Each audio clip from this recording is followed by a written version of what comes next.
Coucou les gars et les go, voici une histoire semblable et presque identique à celle de Madame Cooper. Les gens à qui vous ouvrez vos portes, ceux que vous laissez entrer chez vous, ce sont les mêmes personnes là qui vont finir par... On ne peut plus faire confiance aux gens de nos jours. Est-ce qu'on ne peut plus faire confiance aux gens? De toute façon, elle ne va pas être très longue. Écoutez l'histoire de la fille jusqu'à la fin et vous allez comprendre à quel point votre meilleure amie, celle que vous laissez entrer chez vous là, peut être la personne qui va percer votre chaussure. Comme on dit souvent chez nous, c'est ton propre hôtel qui pèse ta chaussure. J'ai vu sur la page d'El Dilano comme quoi c'était la meilleure amie, que ça a été confirmé que c'est la meilleure amie de Madame Cooper et la ménagère qui ont monté le coup. Et c'est cette meilleure amie justement qui a fait venir la ménagère à la maison. Hey, il y a des choses dehors. Donc, écoutez l'histoire jusqu'à la fin. Parce que c'est une histoire vraie qui se passe à Yaoundé. Toujours une amie qui voulait faire comme si, oh, j'aime trop ma copine. Elle est même allée jusqu'à Facebook jusqu'à dire que, mettre en commentaire comme quoi, elle ne pouvait rien donner, jamais pour mettre sa copine dans le wish ou dans le tot, comme vous connaissez là. Comment est-ce qu'une meilleure amie arrive à prendre les champs de sa meilleure amie? Et on se reprend juste après la vidéo. Franchement, quand le diable veut frapper à ta porte, c'est quelque chose d'horrible.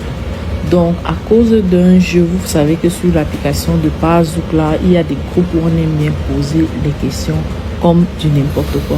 Il y a donc une personne qui a fait une publication qui disait « Pour combien est-ce que tu vendrais ta meilleure amie ?» Il y a cette fille-là, justement, qui a dit que même pour 1 milliard, je ne vais jamais vendre ma meilleure amie. C'est donc comme ça là qu'un monsieur est venu en commentaire, dit que tu es sûr que si on te donne vraiment l'argent, on te montre l'argent, tu ne vas pas vendre ta meilleure amie. Elle lui a dit non, elle ne va plus jamais vendre sa meilleure amie. C'est donc comme ça là que le monsieur, ils ont continué à argumenter jusqu'à le monsieur est venu inbox, il a contacté en DM, ils ont parlé, ils se sont pris genre, ils ont fait connaissance et tout, ils se sont donc donné rendez-vous quelque part et tout. Elle pensait que le monsieur lui donnait rendez-vous pour la draguer, pour concrétiser, parce que ça faisait déjà un bon moment qu'ils parlaient ensemble. Pourtant, le monsieur était toujours sur le discours de pour combien est-ce que tu vendrais ta meilleure amie. Je ne sais pas pourquoi c'est cette fille-là précisément qu'il a choisi. C'est donc comme ça qu'elle arrive au rendez-vous. Il lui pose la question, tu es sûr que si on te montre l'argent, tu ne vas pas vendre ta meilleure amie? On ne dit pas que tu vends ta meilleure amie pour qu'elle meure, sauf qu'elle va travailler pour toi. Il y a des choses ici dehors. Il y a des choses. Elle ne va jamais rien devenir dans sa vie. Toi, tu peux même avoir de l'argent. Tu aides ta meilleure amie, il n'y a pas de problème. Sauf que c'est elle qui va travailler l'argent là indirectement. La fille a dit que pour combien? On lui a donné une somme assez conséquente. C'est donc comme ça qu'elle accepte d'avancer sa meilleure amie. La meilleure amie en question, elle était couturière, elle l'a aidé, ça s'est passé à Yaoundé, elle l'a aidé, elle a commencé à acheter une machine nouvelle, elle a ouvert un petit atelier à la fille, là, sauf que la fille d'autrui était toujours dans les problèmes. La fille d'autrui était toujours dans les problèmes. La fille ne connaissait pas vraiment ce qui n'allait pas dans sa vie. Et elle, de son côté, étant donné qu'elle avait l'argent et elle vivait la belle vie, elle croyait que c'était le seul sacrifice qu'elle allait faire. C'est donc comme ça que la meilleure amie est donc partie voir sa maman l'a amenée chez un pasteur.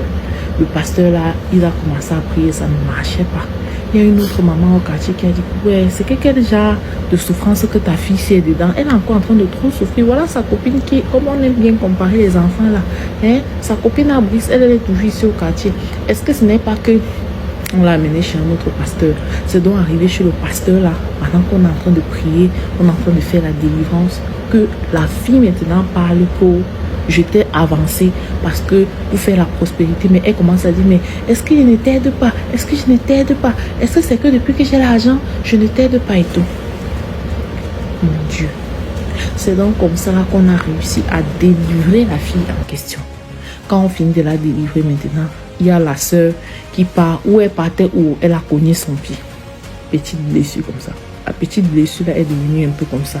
Au fur et à mesure, ça a pris le pied.